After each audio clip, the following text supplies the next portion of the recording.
Greetings! You're watching Septum Sen vs. the World. I'm Septum Sen, and I'm here with Kotobuki Jake, and we're here for another pickups round. Yeah. So, one thing I thought was interesting is I went to this con recently. As you can see with my shirt, I'm going to stand up so you can read it here. I went to the Ultra-Violent Brony Gaming Con. So violent they break their controllers. And I had a good time over there, watching the bronies fight each other.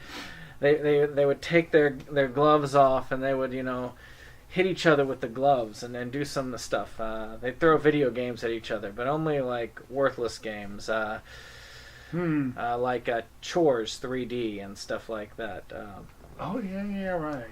So that's what I've been up to. I mean, I've also been watching Astro Boy. I finished that actually. I've got a review coming out, and I'm having a new series of reviews come out on the Camp Blood series. Some of them, I mean, it starts out really strong, but I have to say I'm a little bit leery about these last couple, and makes me nervous about it because I really want to love this series, like really love the series, and well, I can't lie, it's really good for a part of it, but not so much for some of it. So, but we'll get to that when we get to it. So, what have you been up to this week? Well, I've actually got a fair bit of viewing in myself. Unfortunately, mostly stuff out of the collection, movies from the library. But last night I watched an excellent film that came out last year called Miss Sloane, Jessica Chastain. And I forgot to mention last week, but I don't think I told you I saw Shin Godzilla, did I? Oh, that's yeah. I'm curious about that one. It actually is. It's by Hideaki Anno, the guy who did Evangelion. And if you're familiar with Evangelion, it actually reminds you of that series. Oh wow! That's yes, nice. They did a good job of doing a Godzilla movie that feels like an Eva movie, which is kind of cool. And then the new Train Spotting movie and a real nice, quiet Japanese drama by Koreeda Hirokazu called After the Storm. So there was some good viewing there. But very notable in my collection, I finally got back to Boardwalk Empire. Finished season 1 and I've started season 2. Yeah. Finally! So that was great. Drawn into streaming again. I told myself never, but a series drew me into it. My Hero Academia drew me back into streaming again. Such a fun manga. I actually loved the anime that I've seen so far. I keep watching episodes and saying I'll watch something else. I'll go back to the collection and then just keep running back to that. So I'm going to probably be caught up soon to that one, which is surprising. It's just those rare series. They're like... You ever get that, like, it's a series that just strikes an individual chord with you. It's not necessarily that the series is super good. It's that the series actually strikes a chord with you and you say, this is awesome, and then you just get obsessed with it and you keep watching it. That's one of them that has hit that chord. The strongest one to hit that chord recently was Star versus the Forces of Evil. I've gotten obsessed with that one. For you more than me, but it was fun. This one kind of hits the chord much like Gravity Falls did, which is, it piques my interest. I keep wanting to watch more episodes, but I'm not desperately hungering for more. Well, see, I really want to watch the show, but I'm trying not to get back into streaming right now. Yeah. I have been reading the manga as quickly as I can through the library because I prefer not to read it online. And I'm very much enjoying the manga of that series. It's a very cool series, and it's a good idea. And yeah, I had another thought just now. Oh yeah, one of our previous preview items I managed to check out today, so I'm very much looking forward to, in the next couple days, I will finally be watching Batman and Harley Quinn. So I'll find out if it is as bad as everyone says, or if it's actually good. And I also finally checked out Get Out, which has had a phenomenal reception. Really good film. And I do want to see that. So, we'll see how that goes. But now, one of the things that's interesting is I'm a big Lupin the Third fan, and the second series, Part 2, is being released in December. Oh, okay. So that's good. So only one more part, or maybe a little bit more to go. They've been releasing in like 60-some episode chunks. Oh, that's right. That was the long series, wasn't it? So one more chunk, I think, will do it. And it's like 100 and some episodes, closer to the 200 range. So I will be really glad to get a hold of it. I keep getting worried that it's going to hit a snag and die. I mean, it's been almost a year since the last release, so it makes me leery. So I guess we'll start off. I have recently been interested in a series that I'm filming the reviews for now. I've still got 3 of the reviews left to film, but I have finished the series, and that is Camp Blood. Now, what I originally got was this, Camp Blood 3, 4, 5, and 666. I got them directly from the producer, David Sterling. I don't know why I keep wanting to pronounce it differently. He's very receptive. I mean, you go online, you go up to Facebook, and you check in with him. He likes to sell a lot of his stuff. You private message him, and he'll give you a good deal usually. I originally ran into him when he was doing the Witchcraft, trying to sell some of those, because one of my favorite YouTubers, Cool Duder, had several parts in it. He actually has parts that I have seen in 4 and 5. So that makes it relevant. And then, of course, I really hate not having the earlier Witchcraft movies because they're all out of print, and so are the first 3 Camp Blood movies. I know I said 3, but that's complicated. So I did find this online, which actually did have Camp Blood 1, 2, and the movie Within the Woods. So this makes all the Camp Blood films. It's pretty fun. I mean, it's about it's a lot like a Friday the 13th style slasher film. You got your idiots who go to this camp where a bunch of people were slaughtered and ignore the rules of the Harbinger character, much like Cabin in the Woods explains this out, and it follows those rules to a T pretty much. But I like it. In general, it's actually been a good series so far. I mean, out of all of them, I like the majority, which, since I've seen all of them, that's pretty cool. 2 more, by the way, are coming out in November. So we'll see how that goes. So, I don't know if you've heard of any of these, but I've been intrigued by this, and I know you're like all about trying to help independent filmmakers and everything, and I've seen some of Cool Duder's channel a little bit. I haven't gotten into it like you have, but I'm curious to see him as an actor. Maybe I shouldn't quote that. I don't know without having seen it, but I'm curious about it. It would be, but the artwork and everything makes me wonder. It's not terribly bloody. I mean, it's not as bad as you would think. I mean, yeah, there are parts where it shows the machete dig into them, but it's not like grossness. So it'd be more like, it would be good campy fun, theoretically. Yeah, it's campy fun. Yeah. It's like I say, it's not so bad in the end with the violence. I mean, it's not like trauma level gore, which bothers me. No, that's not so bad. I mean, now Cool Duder, one of my favorite films with him in it is Fat Planet, which is one of the last films he did before he did the major weight loss. And he actually plays a big role in it. And one of my other favorite YouTubers, who also is an excellent collector and much more successful than we are right now, is Wet Movie 1. And he also is in that before his weight loss journey. I mean, if you get a chance, check those out. Check out their channels. Really good. Very much worth your time, in my opinion. Good deal. So, you're up. All right. So, I'm starting off with low budget too, but this is definitely much more of a not this low budget.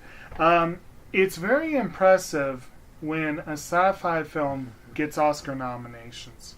It's extremely impressive when a sci-fi film that came out in the early part of the year, that's not part of a franchise, nothing like that, not only gets 2 Oscar nominations, but wins one.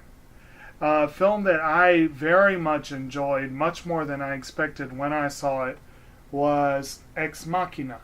And I've very much been wanting to get a hold of it. I understand it was on sale for $4 last Black Friday, and I was furious that I didn't get it. But I ended up paying twice that, but it's still $8 for a Blu-ray. Is not a bad price. I just really wanted the movie, and for some reason that night I was like, I just want to get this movie. And I've got a couple other movies from that. It was a moment of weakness, but it yielded awesome results. Yeah. But this is a very simple, straightforward film. It's not a big budget sci-fi at all. It's basically Oscar Isaac basically plays a reclusive tech genius type who brings in a new fresh-faced assistant, what have you, played by Domhnall Gleeson, and he has this cyborg, basically, played by Alicia Vikander. And I believe this may have been my introduction to Alicia Vikander. The year this came out, she was actually in at least 4 different movies, and I ended up seeing all of them. She won the Oscar for The Danish Girl, but honestly, I think she was as good or better for this one. But this one, it was up for original screenplay and visual effects. And if I remember correctly, I think it won for visual effects, didn't it? It won for one of the two. Something, because I remember saying, awesome, I got one that was cheap. It won for one of the two. I think it won for visual effects, which is downright shocking considering it was up against a Star Wars movie and some other stuff like that. I hated the ending, though. That bothered I like the ending. It is a disturbing ending, and I won't give it away in case I kind of like movies where there's a disturbing twist at the end. Not always, but sometimes. But this was one where, for some reason, the ending just made me go, well, that's something. But I am very glad to finally have that one, yeah. So, this is actually, we're keeping with the Oscar-winning type, because I'm working with Paul Newman and Cruise, by the way. Tom Cruise. John Cruise! Well, I think John Turturro is in that, if I remember correctly. And this is The Color of Money. Actually, it always strikes me as interesting to see Cruise and Newman together. I don't know if this was prior to his Scientology days or not. Well, that was when he was just starting out. Yeah, so that was his Top Gun days. So probably prior to his Scientology days. But I actually have never seen this, and I do look forward to seeing it because the pairing and the actors they do scream out like this is going to be a quality film. Despite being a Scientologist, I do consider Cruise a good actor. You forgot 2 important parts of the pedigree. Well, what, running and jumping? No, Martin Scorsese film. It's a sequel to one of Newman's most famous films. Was that? Oh, that was the. That was the Hustler or something. Yeah. That was a. I'm surprised I remember that. It was. I have seen the Hustler though. Yeah. 25 years later. It's interesting when they do those sequels that are that much later. That much older. That's like I said, I watched the new Trainspotting this past week. It came out, 22 years after the original? I don't know. And they just picked up where they left off. They did a really good job of just continuing the story 20 years later. That's like, okay, well, there you go. Better late than never. But Color of Money is really good. It's actually one of my favorite Scorsese films. It's a really good movie. And that's probably the highest one I've got in my pickups this time. Right. Well, strangely enough, my theoretical peak of quality is also my second one. Um, and this was, again, that moment of weakness. I went through the $8 bin at Walmart. Top tier. Enough of a moment of weakness to be buying DVDs at Walmart, but still, the $8 bin calls to me now and then. And this is a film that I really had to get. And it's like the full deluxe edition so that's not bad. Oh, dang it, it's dinged. Whatever. But speaking of Jessica Chastain films, this is a film that came out, actually I think 3 or 4 of the films I got all came out about the same time. It's a Chris Nolan film, Interstellar. Matthew McConaughey, Anne Hathaway, Michael Caine, because Michael Caine's in every Chris Nolan film, or just about. Ellen Burstyn. I mean, it's a hell of a cast. And Chris Nolan, I know a lot. He's got his detractors. He's got people that think he's too slick. He's too commercial. I love the idea that I heard a couple weeks back that he's Michael Bay for people that have read a book in their life. And Interstellar is Michael Bay for people who've read an encyclopedia. It's like real dense, and it was meant to be like a cerebral head trip kind of movie. It's not my favorite film he's done, but it intrigued me. And I was very happy to see it, because I had to wait a long time to get it through the library. A lot of people wanted to see this. It's a pretty fun movie. Definitely interesting and worth a look. And I look forward to getting to watch it again. Yes, if it's Christopher Nolan, then it has to be good. Except for his first movie, Following. It was a weird movie. I wanted to go see Dunkirk, and I'm very disappointed that I didn't. Maybe I'll catch it at the second run theater. It'll come back eventually. Okay. So, speaking of quality films. Now, there's another trilogy, and I've split them up because the names are slightly different, and I think one of them is a good deal older than the rest. But it's this Ape trilogy.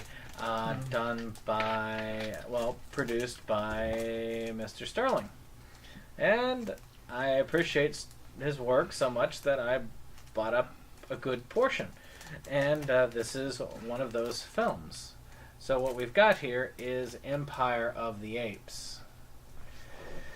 So, the whole back of it reads, in a distant galaxy, on a burnt-out world, 3 escaped female convicts crash land on a primitive world inhabited by a race of warlike apes. A daring escape is their only way out.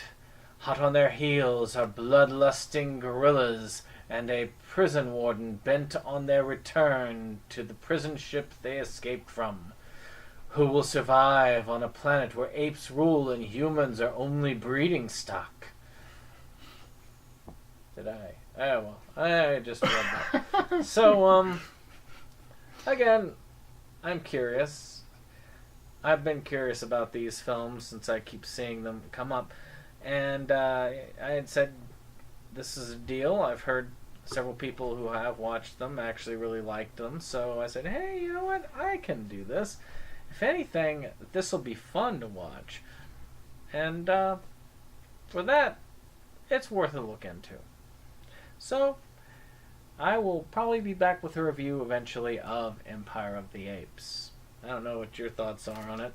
You got to hear as much as I know about it. Yeah. Now, I have to admit, that intrigues me a little bit more than the Camp Blood series. I don't know why. It looks kind of interesting. I do want to see some stuff by this director, or producer, I guess. Yeah. Yeah. Could be worth a look one of these days. It can't be good fun, if anything. Right. It might be really good fun. I don't know. I've never seen it, so you never know. You never know. It could be as good as the original Planet of the Apes. Ooh. Well, I was never huge on Planet of the Apes, but I will admit the original one is a pretty good movie. Oh, it's a classic. I'm not sure that I've seen any of the sequels from that series. I've seen, not only have I seen all of them, but I've never seen the reboots that they did. They did the trilogy that I've seen so far. I've seen. I need to see the new trilogy because it's getting so much praise. Not like the Tim Burton attempt. Yeah, not that one, which I did see. That was easily one of Burton's weakest films, if not his weakest. It was okay. It was kind of boring. Which is weird for a Tim Burton film. Yeah, I mean, the original actually had very good quality acting and writing, and for the time, very good costume design. Yeah. And the second one also had really good writing, and there were good points in the others, but not quite like that. Now, it says basically the world ends in 1991. That's when the apes take over, so... it's a little dated. Maybe we're a little bit beyond that. Then again, apes might be taking over now. But, of course, I looked at some of the stuff. I mean, the first Astro Boy series, that series takes place in the year 2000. Yeah. And then Astro Boy 1980 takes place in 2020. So, that means we have 3 years before Astro Boy comes to save the day. And we have robots everywhere, and the robots actually have rights. And we'll see. This movie will take place next year. There you go. And then the robots will quietly take over the next 2 years. All right. Okay, so we got my next one. Is that a Transformers movie? No. How dare you? Okay, now this one I have not seen, but it continues on with the sci-fi theme. Which is kind of strange, because I'm not really a big sci-fi person, but somehow I got a bunch of them all at once. But this is one that I knew I was going to see one of these days, and I knew I was going to get it one of these days, if only for 2 reasons. Directed by Guillermo del Toro, and starring Rinko Kikuchi. But Pacific Rim definitely is not del Toro's most acclaimed film. If anything, it kind of didn't do very well at all here. Yeah, well. But he's still gamely trying to get a sequel made. And I think they finally greenlit one. But again, Guillermo del Toro, the guy who directed Pan's Labyrinth, which is one of the great films. Crimson Peak was a really good film. The Hellboy movies were good. Huh? Devil's Backbone. Devil's Backbone's a good movie. Kronos is a good movie. Most of his stuff I find slightly overrated, but Pan's Labyrinth just about right. But this one was definitely, from what I hear, somewhat underrated. But if nothing else, in addition to Rinko Kikuchi, who should have played the Major in Ghost in the Shell, you have Idris Elba, who did a reverse controversial casting this year with Dark Tower. Charlie Hunnam, Charlie Day. Somehow can't visualize Charlie Day in a Wham Bam action film. And Ron Perlman, who's in everything Del Toro does. Yeah. It definitely is worth looking at. I've been wanting to see this. I just haven't gotten around to it. God knows when I'll get around to watching this copy. But I haven't now. A good companion to Shin Godzilla. It might be. Kaiju films. Yes. Yes. Now, this next one is not actually a movie, but I'm trying to go with physical media. I so rarely get stuff that's not movies when it comes to physical media that you rarely ever see something that's not. But this is a video game pickup. For those who actually like the Dynasty Warriors type games, they've used this basic system, which is, you're one person and you might have an army of good guys behind you, but you're like this super person going out and killing lots of baddies. And, you're supposed to go out and take out little generals and then win back land and then eventually, fight some boss characters. They've done it with several series. I mean, One Piece has one out there. They did one for Fate Stay Night. They did a series like that for that. They have a Legend of Zelda one. Hyrule Heroes, I believe, is what they call it. And of course, this one I couldn't resist. It was $10. Fist of the North Star. Berserk is also one that I would like to get because in the same vein, it's about one person who is like super strong that could take out tons and tons of villains, and he does so in the animes. So this actually goes very well with that type of style. So, I look forward to going around beating up hordes and hordes of evil creatures and actually post-apocalyptic evildoers and making their heads explode. Which I've played a little bit of the game, and you can play it in low violence, which does nothing of that. Or you can play it in ultra violence, where their heads do blow up when you attack them. So that's up to you what you want to do with that sort of thing. A little of the old ultra violence. Exactly. Well, I picked it up over at Ultraviolent Brony Gaming Con.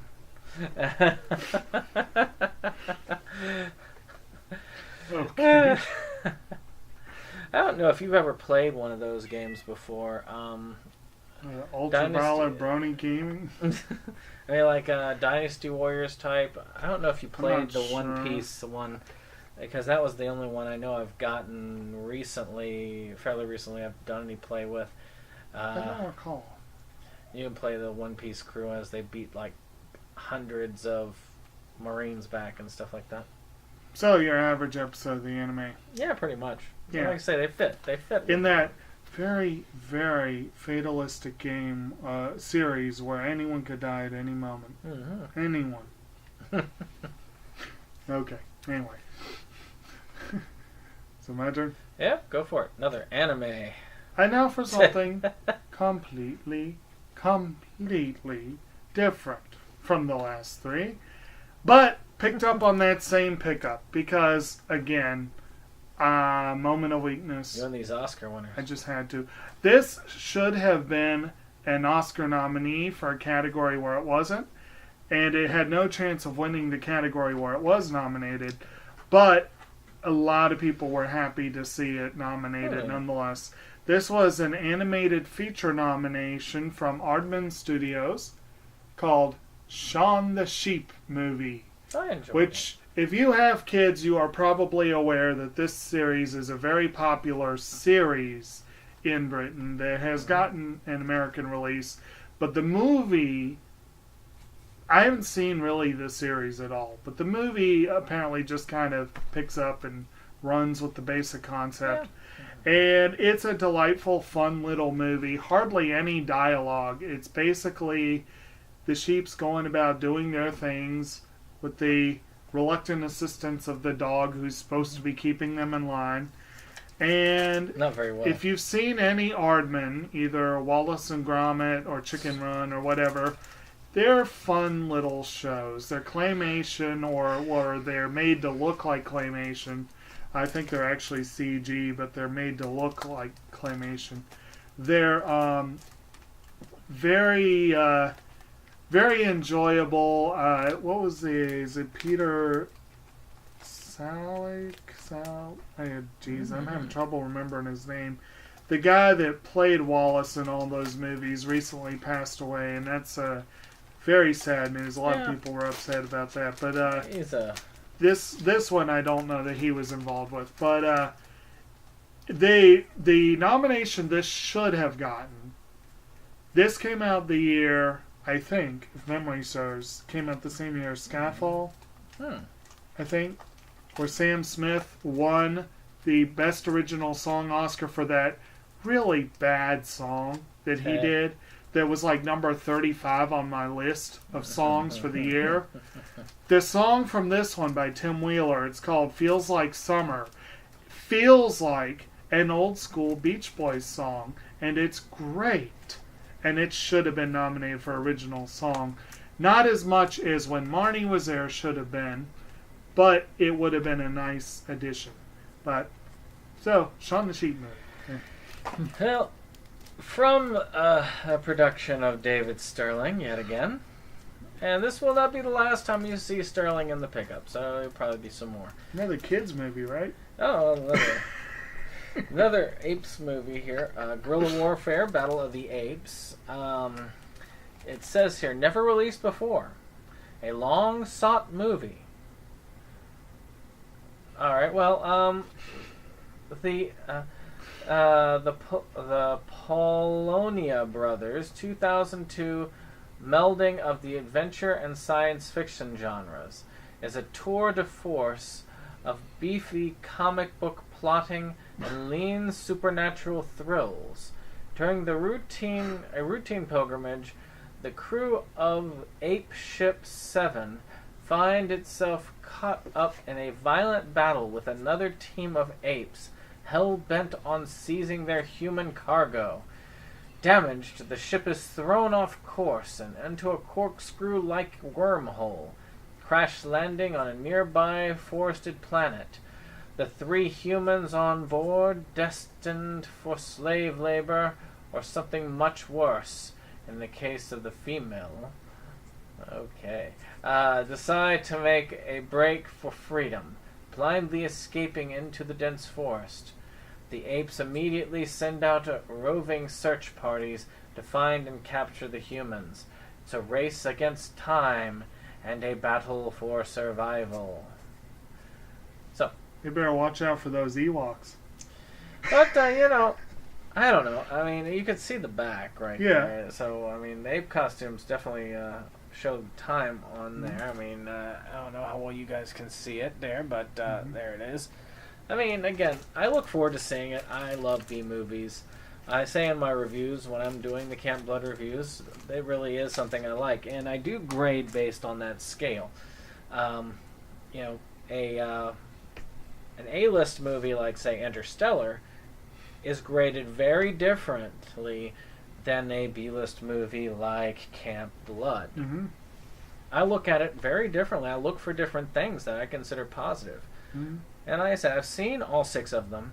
And the first Camp Blood movie, I actually gave an 8 out of 10. And I'm hoping to get some of that same level out of some of these other films.